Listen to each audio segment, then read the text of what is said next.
Raji ya, Sekjen 2. Pak Nasir.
Semoga bantuannya berkah dan berutama kepada Amin, amin, amin.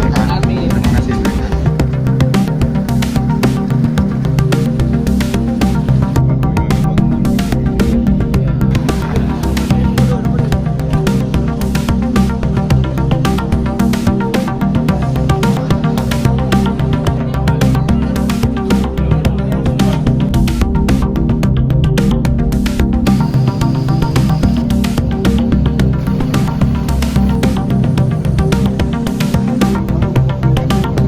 Saya hampir 100% nampak selaku Sekdes mengucapkan terima kasih banyak kepada Forum Komunikasi Masyarakat Pesangan Raya yang na di Lung Semawe dan Aceh Utara.